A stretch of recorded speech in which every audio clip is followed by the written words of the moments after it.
ceap mai riamh amach sin anna le dhéana. Duine mhárú.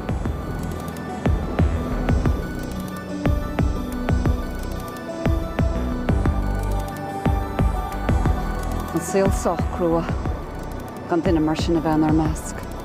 Ní bhí se bhile seo. Gaile, scear go mbeidh dúirí leis. Ceap mai riamh se le dhéana. Duine mhárú.